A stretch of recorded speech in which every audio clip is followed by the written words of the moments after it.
Scar's story officially ends amidst fire and roaring hyenas. The final scene of The Lion King shows the traitorous brother falling off a cliff and then being surrounded by those he used in the struggle for the throne. Everything is in a complete cycle. Evil is punished, justice is restored, and the circle of life is closed again. But what if this denouement is not the end but only a pause? The classic Disney storytelling formula often calls for a colorful finale. In Scar's case, however, that point is a visual blur. We see the fall, hear the roaring, and smell the fire, but we don't know the outcome. The camera deliberately moves away. This technique can be interpreted in two ways. On the one hand, as artistic assumption, and on the other, as deliberate ambiguity. After all, Disney never shows scenes like this outright, especially regarding characters whose disappearance could be the basis for future stories. Let's break the scene down frame by frame. Scar falls into the center of a ring of hyenas. He is wounded and disoriented, but not completely powerless. Hyenas surround him, harboring rage for his betrayal. And in that moment, darkness.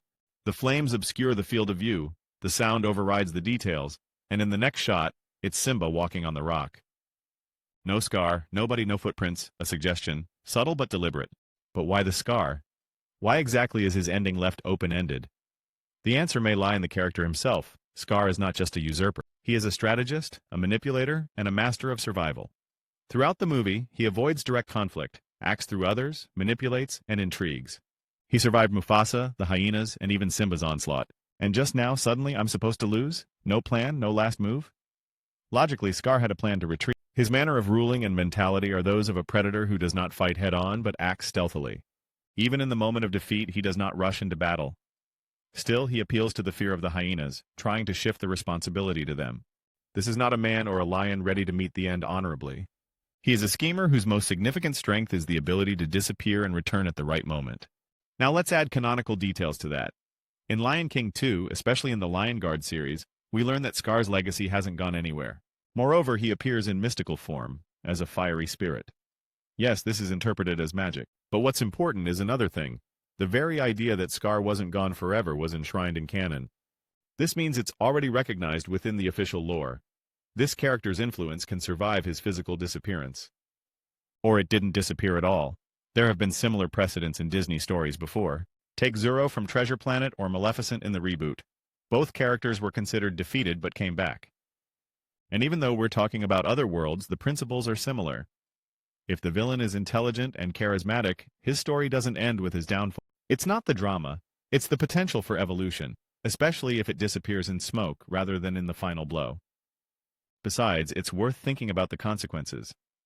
What would have happened to the Pride Lands if Scar had actually survived? Where could he have gone? And most importantly, why didn't he come back right away? The answer is self-evident. He realized he had lost the battle but not the war. He waited it out, and then he disappeared, becoming an idea. There is nothing more dangerous in Savannah mythology than a former king turned legend. Such a twist opens up a whole new level of interpretation. Perhaps he chose to disappear himself. For it is in the shadows that Scar feels strongest. It is in fear, rumors, innuendo, and speculation. He can manipulate even his absence, and if he had a chance to get away alive, he'd take it. Thus, the hypothesis of Scar's survival is not a fan fantasy, but a perfectly logical consequence of the character's personality, visual understatement, and canonical duality. He could have fallen, he could have disappeared, but that doesn't mean he failed. What if he left not to return, but to become a shadow, undermining the throne from afar? If Scar had survived the fall, the first thing he should have done was leave. Quickly, stealthily, before the hyenas realize his betrayal, and before Simba finally establishes himself on the throne. But where does an exiled king go, left without allies and an army? To the south, a barren land ruled by hyenas. To the north are the borders he destroyed. The only thing left is to fade into oblivion. It makes sense that Scar could have taken refuge in one of the abandoned regions of the savannah. For example, in the elephant cemetery, where he had once already operated from the shadows or further afield, to where not even Mufasa's patrols reached. Disney canon doesn't exclude such zones. The Lion Guard mentions lands far beyond Pride, populated by disparate and hostile groups. Once in isolation, Scar likely faces two significant challenges. The physical one of regaining his strength, and the mental one of overcoming his own loss of power. But this is where his transformation begins. The lion who once ruled now lives as an outcast. And in this isolation, not despair but a new form of power that does not require a throne can be born. His former allies, the hyenas, rejected him. But on every outskirt some do not recognize kings at all. The lonely, the hurt, the rejected, It was among such that Scar always found followers. Not by force, by idea. He could reassemble the core of the disaffected around him, those whom the Pride Lands had deemed unnecessary. This is how ideologies are born, out of resentment and oblivion. Rumors of Scar's survivor couldn't help but reach the Pride. At first, quietly, through whispers.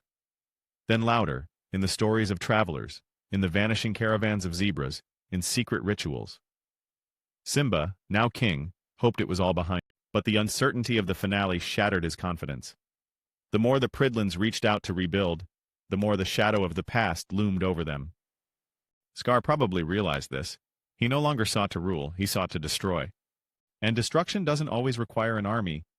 Sometimes all it takes is fear, the myth of return, the image of the undefeated enemy, gone but not broken.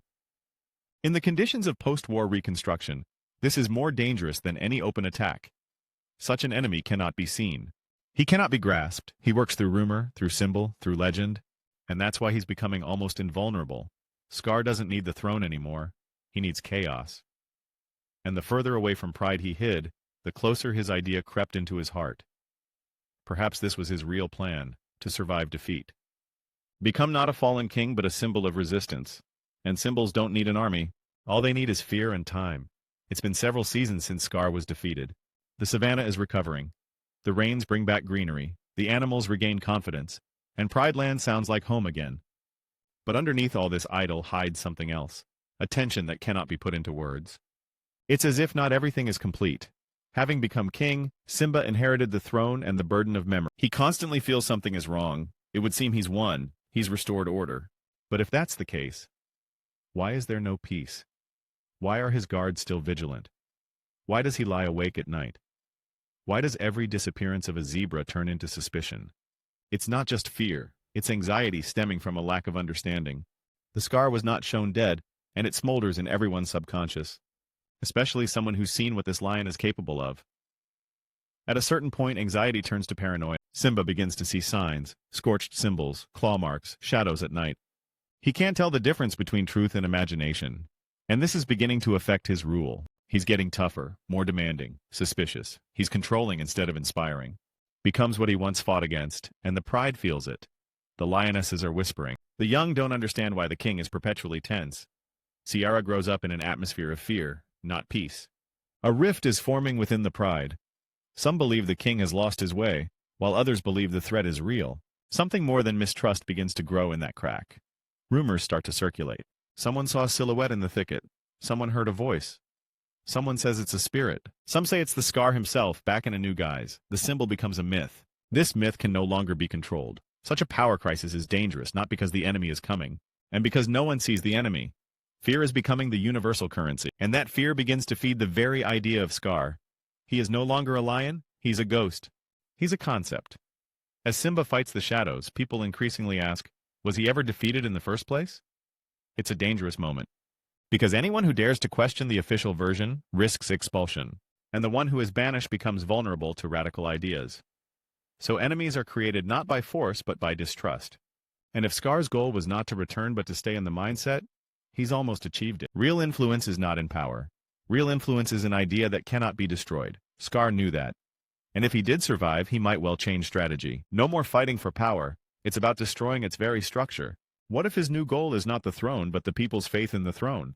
Was it not a physical coup but an ideological erosion? He could have been the invisible organizer of the discord, through old men who remembered other times, through abandoned predators whose lands have been taken, through exiles whom the pride rejected on suspicion. He wasn't supposed to show up again, only to whisper, only to nudge, only to be an idea. This approach changes everything. It's no longer a confrontation between Simba and Scar. It is the destruction of stability through inner doubt. The perfect strategy for those who understand the nature of fear. If people begin to doubt the past, they will question the present. This means everything on which Simba's power rests will be shaky. We see this rudiment already in Lion King 2, Kovu, Zira, divided pride, and generational conflict. These are all consequences of mistrust that grew out of an undertold story. It was as if the Scar had already won. It left behind the seeds of destruction. Ideological subversion is far more dangerous than an overt threat. It cannot be refuted until it becomes a consensus. And by the time Simba realizes this, he finds himself surrounded not by enemies but by doubters. And doubt is the most contagious form of defeat. Scar lost the physical battle, But he may have started a new one that is won not by claws but by ideas. Victory is a relative concept. It is possible to gain the upper hand in a battle but lose the war of meanings. Simba defeated Scar, brought back pride, and restored order. But suppose his people continue to fear Scar's legacy, which divides families even after seasons of rule. In that case, the king is unsure of his stability. Is it a victory? The Scar didn't come back. Perhaps he had indeed disappeared. But he left behind not a vacuum but a ghost. The specter of doubt, fear, and mistrust. And therein lies its true victory. True evil does not require a throne. It requires memory, and if it continues to be discussed, it works. Scar became a symbol not as a king, but as an idea. In that sense, he has accomplished more than any ruler. This is not a story about the survival of the body, it's a story about the survival of a concept. An idea that can't be stopped simply because it's already afraid to be forgotten. And in the finale, only one question remains. Who really won? The one who reigns supreme, or the one who is still feared?